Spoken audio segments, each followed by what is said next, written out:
Jeigu viešpats sugrįž vidurų naktį, tai žiemą tai sunku, nes labai sunku atsikelti.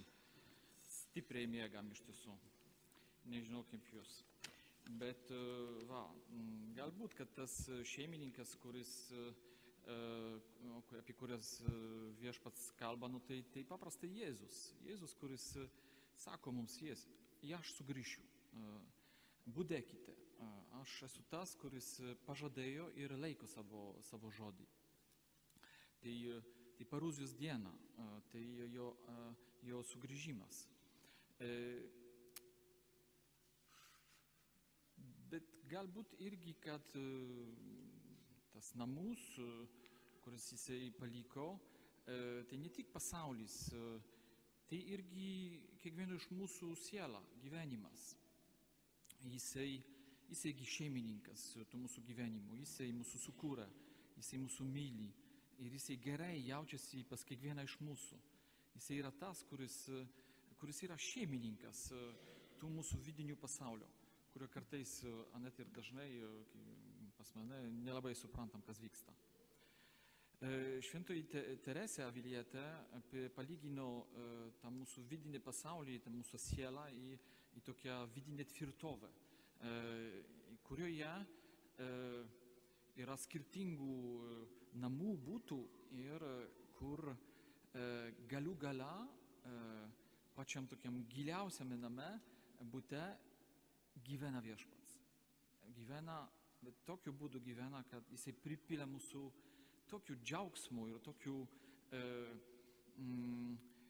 gyvybiškumų, kad mes norim dalintis iš tiesų tą džiaugsmą su kitais.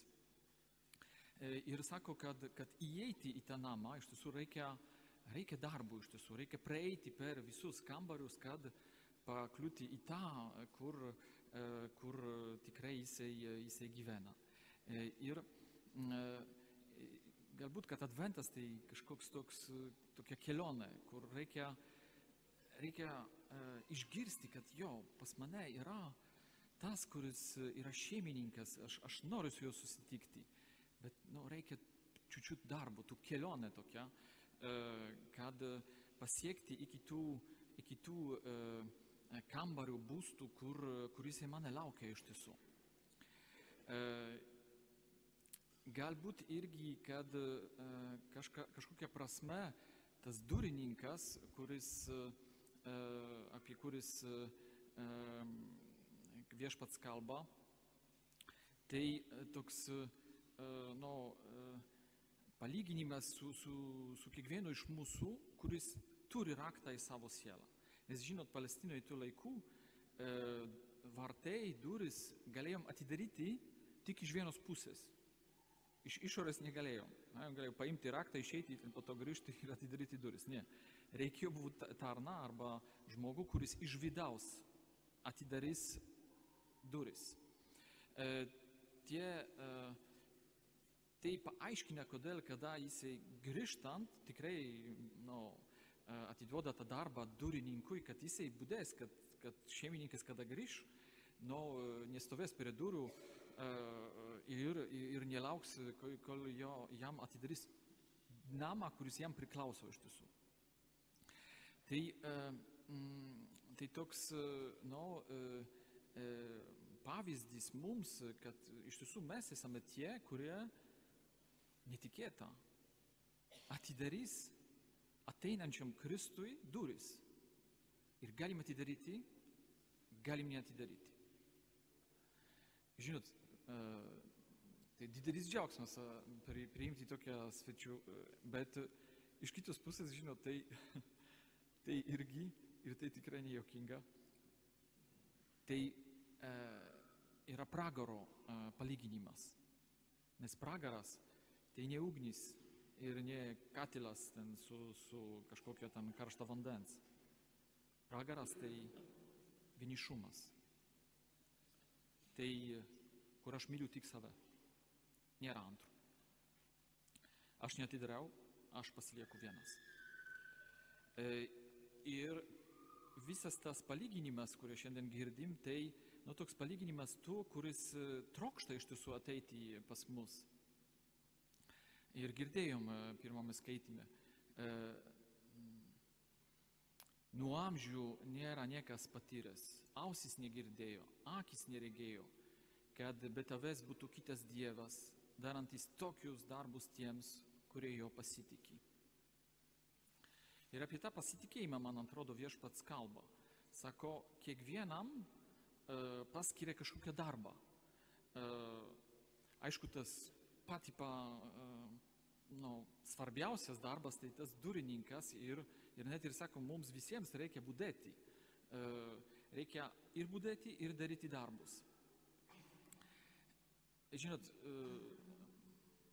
apreiškime Biblijoje, tai ta, kuria padaro didžiausią darbą, tai mergelė Marija.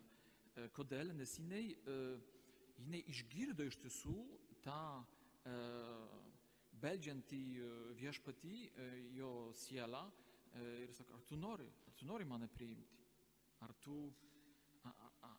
tu priimsi Dievą Tėvą, Sūnų, Šventąją Dvasią? Ar nešiosi mane savo iššiose?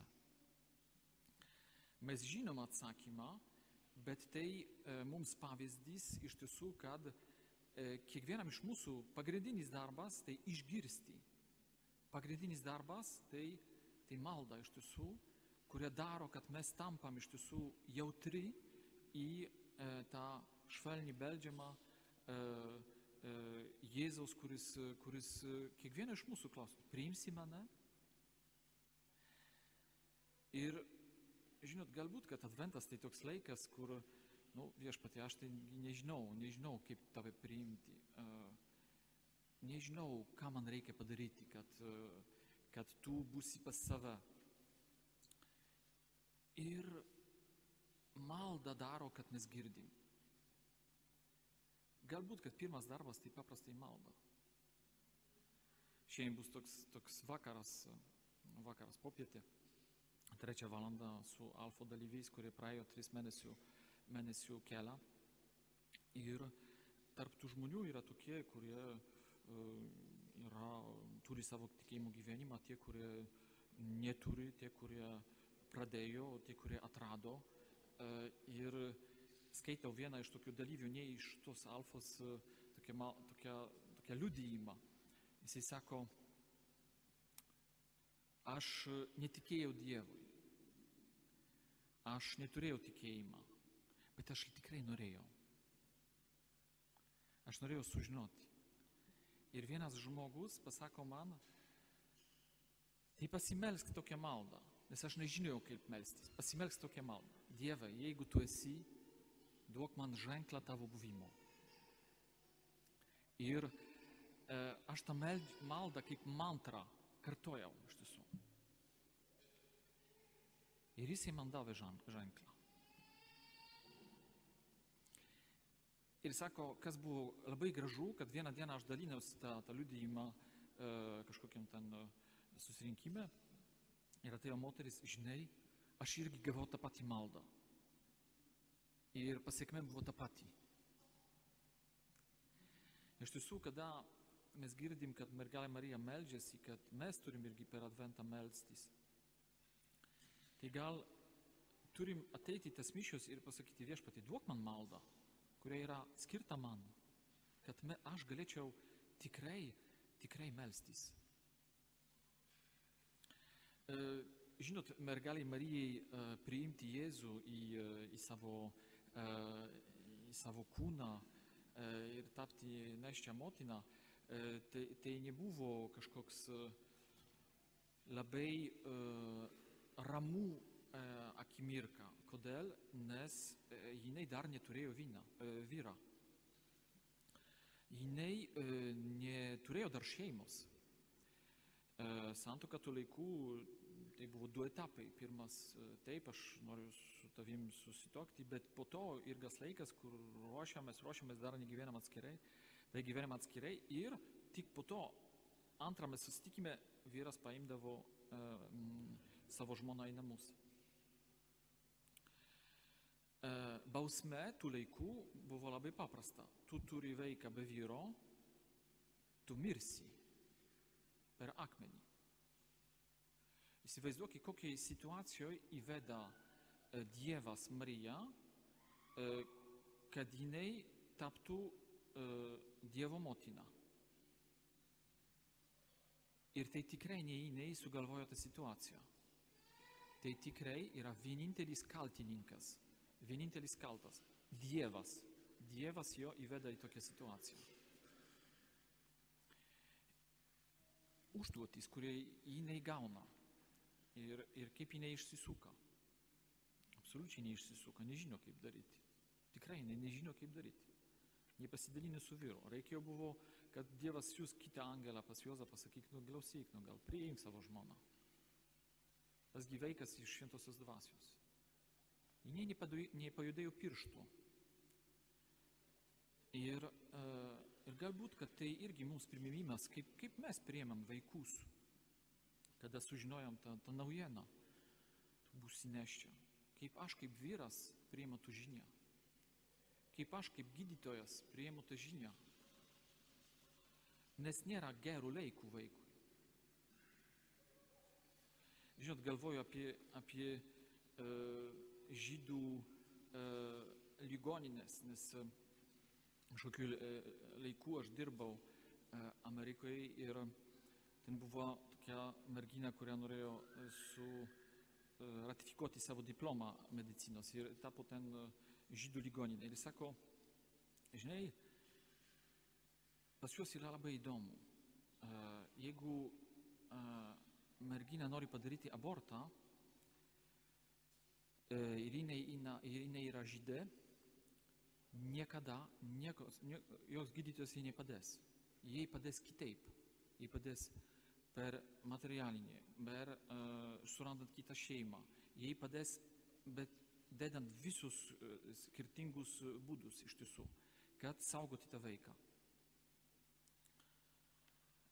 Iki šiandien iš tiesų žydai turi tą tokią dėmesingumą, kad reikia saugoti gyvenimą iš tiesų. Kad reikia saugoti tą stebuklą, kuris yra vaikas. Ir Kalėdų šventė tai yra laikas, kada mes kažkaip turim įsigilinti, kokia vertė yra mūsų gyvenimo, kokia vertė yra mano vaikų gyvenimas. Ir kaip aš esu tikra mama, tikras tėvas, ar aš skiriu jiems laiką, ar aš skiriu širdį, ar aš duodu tikrai viską, ką aš esu, kad jie taps šventieji iš tiesų. Adventas ir užduotis, kuris yra duotas karaliams, magams, kurie pagal laiką jau dabar keliauja iš tiesų. Jie dabar eina, nes surado žvaigždę, kurie išeina iš visų konsteliacijų ir kurie kalba jiems apie tai, kad gimė iš tiesų karalius. Ir jie turi vieną tikslą. Jie nenori per smalsumą kažkas daugiau sužinoti, jie paprastai nori pagerbti. Nori jam atiduoti dovanas, nori praleisti trumpą akimirką su juo. Bažnyčiai tai visada buvo toks pavyzdys, kad tiesos ieškojimas veda mūsų pas Kristų. Bet tiesos, ne smalsumas. Tiesos ieškojimas, a ne tik toks rijimas naujienų iš internetų. Toks smalsus skaitėjimas kitų žmonių opinijos, kurie aš priimu kaip savo, nes man tinka. Jie išeina iš ribų, jie išeina iš savo krašto ir turi labai gerą poziciją iš tiesų. Tie magai, sako, turėjo tikrą valdžią savo kraštoje. Jie turėjo ir tokių kunigų vietą ir patarimų išminties vietą savo kraštoje. Ir jie sudaro irgi bendruomenę, jie susitinka, kažkaip keliauja kartu. Nes tiesa, kurios simbolis yra žvakė, kurios simbolis yra šviesa, yra visada šilta, jungia mūsų. Galbūt, kad adventų užduotis, darbas, kuris Viešpats mums duoda, tai toks susikaupimas, bet suprantat, aplink, kaip bendruomenė. Kokia yra mano bendruomenė, mano šeimos bendruomenė, mano vienuolių bendruomenė, mano darbo bendruomenė, mano draugų bendruomenė. Ką mūsų jungia iš tiesų? Ar tai yra tiesa? Ar tai yra tiesos ieškojimas? Ar platkų papasakojimas? Su kuo aš dirbsiu? Kaip viešpats prašo mane iš tiesų tikrai budėti? Ne sudėti savo į galvą, į širdį visokių nesąmonių, kurie daro, kad aš jau nebežinau, kur yra tiesa, koks aš esu, koks yra tas pasaulis. Tų pavyzdžių darbų, kurie viešpats gali mums duoti, yra daug. Ir kiekvienam iš mūsų, sako viešpats, jisai paskyrė darbą. Tas darbas yra, tikrai. Aš galiu jo nematyti, bet verta melstis per adventą. Dieve, jeigu esi, duok man ženklą. Duok man savo buvimo ženklą.